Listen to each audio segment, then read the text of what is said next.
இன்றைக்கு தவக்காலம் 4ஆம் வாரம், மார்ச் மாதம் 17ஆம் தேதி செவ்வாய்க்கிழமை.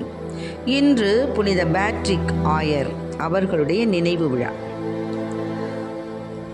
ஆண்டவர் நம்மோடு இருக்கின்றார், நமக்கு அரணாயும் இருக்கின்றார். இன்று தேவன் நமக்கு தரும் ஜீவநீர் ஊற்றான இறை வார்த்தைகள். நற்செய்தி வாசகத்திலிருந்து வாசகம். அதாவது யோவான், புனித யோவான் எழுதிய நற்செய்தி, இயல் 5, இறை வார்த்தைகள் 1-3 மற்றும் 5-16. யூதர்களின் திருவிழா ஒன்று வந்தது. இயேசுவும் எருசலேமுக்கு சென்றார். எருசலேமில் ஆட்டு வாயிலுக்கு அருகில் 5 மண்டபங்கள் கொண்ட குளம் ஒன்று உண்டு. எபிரேய மொழியில் பெத்சதா என்பது அதன் பெயர். இம்மண்டபங்களில் உடல் நலமற்றோர், பார்வையற்றோர், கால் ஊனமுற்றோர், முடக்குவாதமுற்றோர் ஆகியோர் திரளாய் படுத்து கிடப்பர். 38 ஆண்டுகளாய் உடல் நலமற்றிருந்த ஒருவரும் அங்கு இருந்தார். படுத்து கிடந்த அவரை இயேசு கண்டு நெடுங்காலமாக அவர் அந்நிலையில் இருந்துள்ளதை அறிந்து, நலம் பெற விரும்புகிறீரா என்று அவரிடம் கேட்டார். ஐயா, தண்ணீர் கலங்கும்போது என்னை குளத்தில் இறக்கிவிட ஆள் இல்லை. நான் போவதற்கு முன் வேறு ஒருவர் இறங்கி விடுகிறார் என்று உடல்நலமற்றவர் அவரிடம் கூறினார். இயேசு அவரிடம், எழுந்து உம்முடைய படுக்கையை எடுத்துக்கொண்டு நடந்து செல்லும் என்றார். உடனே அம்மனிதர் நலமடைந்து தம்முடைய படுக்கையை எடுத்துக்கொண்டு நடந்தார். ஆண்டவரின் அருள்வாக்கு. கிறிஸ்துவே மக்கு புகழ். இயேசு அழைக்கிறார், இயேசு அழைக்கிறார். ஆவலாய் தன் கரத்தை நீட்டி அன்பாய் அழைக்கிறார். ஆவலாய் தன் கரத்தை நீட்டி அன்பாய் அழைக்கிறார். இயேசு அழைக்கிறார், இயேசு அழைக்கிறார்.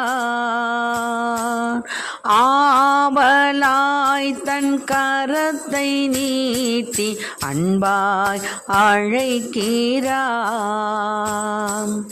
ஆவலாய் தன் கரத்தை நீட்டி அன்பாய் அழைக்கிறார்.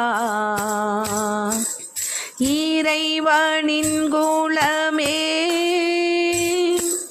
இயேசுவின் உள்ளமே,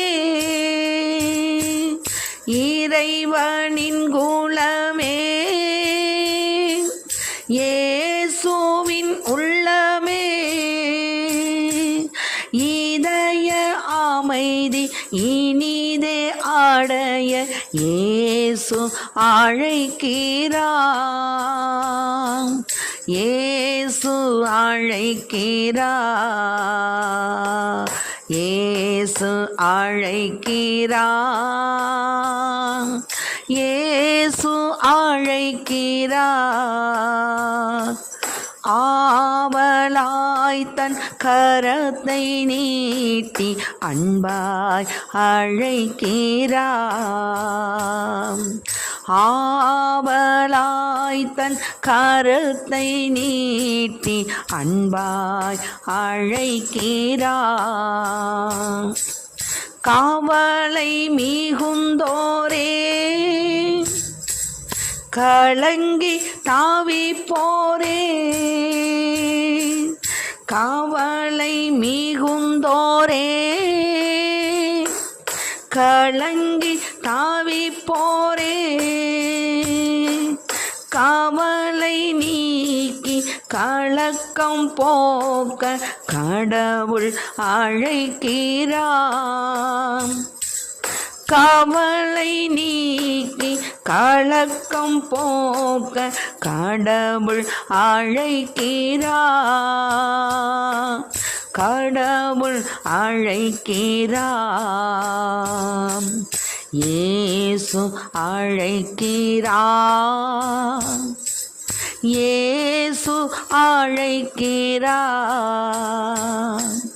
ஆவலாய் தன் கரத்தை நீட்டி அன்பாய் அழைக்கிறார். ஆவலாய் தன் கரத்தை நீட்டி அன்பாய் அழைக்கிறார். இன்று தேவன் நமக்கு தரும் ஜீவநீர் ஊற்றான இறை வார்த்தைகளை கேட்டோம். பாருங்க, தேவன் எருசலேமுக்கு போனார். அங்கே ஆட்டு வாயிலுக்கு அருகில் 5 மண்டபங்கள் கொண்ட ஒரு குளம் இருந்துச்சு. அந்த குளத்துக்கு எபிரேய மொழியில் பெத்சதா அப்படிங்கிறது பெயர்.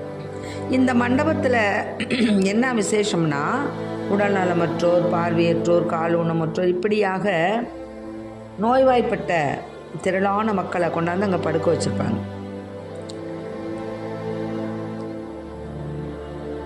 அப்படி இருக்கும்பொழுது அந்த 38 ஆண்டு காலமாக ஒருத்தர் நோய்வாய்ப்பட்டு அங்கே இருக்கிறார். அவரும் அங்கே படுத்திருக்கார். அப்படி படுத்திருக்கும் பொழுது நெடுங்காலமாக அவர் அந்த நிலையிலே இருந்திருக்கிறார். ஏன்னு கேட்டிங்கன்னா, இதில் ஒரு விசேஷம் என்னன்னா, அந்த குளம் உங்கள் பக்கத்தில், அந்த குளத்துக்கு அந்த பக்கத்தில் இருக்கிற அந்த மண்டபத்தில் அந்த இடத்துல தான் படுத்து கிடப்பாங்க. ஏன்னா அந்த குளம் வந்து என்னாகுமா, அப்படி கலங்கும்போது குளத்தில் யார் இறங்குறாங்களோ அவங்களுக்கு உடல் சுகம் கிடச்சிரும். அப்படியாக அவர் கூறினார். உடனே ஏசப்பா என்ன செஞ்சார், எழுந்து உன்னுடைய படுக்கை எடுத்துக்கிட்டு நடந்து போ அப்படிங்கிறார். அப்போ உடனே அந்த மனிதன் நலமடைந்து தன்னுடைய படுக்கையை எடுத்துக்கொண்டு நடந்தார். அன்று ஓய்வு நாள். யூதர்கள்லாம் என்ன செய்கிறாங்க, இன்று ஓய்வு நாள் ஆயிற்று, படுக்கை எடுத்து செல்வது சட்டத்திற்கு எதிரான செயல்பாரு. 38 ஆண்டு படுத்திருந்தானா, அவனை பார்க்கங்க நாள் இல்லை நாதி இல்லை, அவன் எழுந்து நடந்து சென்றது தான் அவங்களுக்கு குற்றமாக போச்சு பாருங்க. ஆனால் நலமடைந்தவருக்கு அவர் யார் என்று தெரியலை. அதனால் மக்கள்லாம் என்ன செஞ்சாங்க, கூட்டம் கூட்டமாக வந்து நின்றுட்டாங்க. அப்பா 38 ஆண்டு காலமாக ஒருத்தர் படுத்திருந்தவன் திடீர்னு எழுந்திரிச்சு நடந்தானா எப்படி இருக்கும், யோசனை பண்ணி பாருங்க. பின்னர் இயேசு என்ன பண்ணிட்டாரு, கூட்டத்திலேருந்து நழுவி போயிட்டார். இயேசு என்ன பண்ணார், அவரை கோவிலில் பார்த்து, நீர் நலமடைந்துள்ளீர், இதை விட கேடானது எதுவும் உமக்கு நிகழாதிருக்க இனிமேல் பாவம் செய்யாதீர் என்றார். பாருங்கள், ஆக பாவத்தின் விளைவு மரணம். ஆக அந்த மனிதன் பாவம் செய்ததினால் அங்கே அவர் 38 ஆண்டு காலமாக நலமடைய காத்து கிடக்க வேண்டியதாக இருந்துச்சு. அதனால தான் ஏசப்பா சொல்கிறாரு, தம்மை நலமாக்கிவர் இயேசு என்று யூதர்களுக்கு அவர் பின்னாடி அறிவிச்சார். என்ன சொல்கிறாரு பாருங்க, இனிமேல் உனக்கு எதுவும் நிகழாதிருக்க இனிமேல் பாவம் செய்யாத, இது வரைக்கும் செய்தது போதும், நீ அனுபவித்தது போதும், இனிமேல் என்ன செய்யாத, பாவம் செய்யாதுங்கிறார். அதே வார்த்தையை தான் இன்று நமக்கு சொல்கிறார். என்ன சொல்கிறாரு, 38 ஆண்டுகளாக பெத்சாய்தா குளத்தில் மூழ்கி எழ முடியாமல் இருந்த அந்த நோயாளி நிச்சயமாய் உதவி தேவைப்பட்டவராக இருந்திருக்க வேண்டும். நம்முடைய தனிப்பட்ட வாழ்க்கையை உற்று பார்ப்போம்.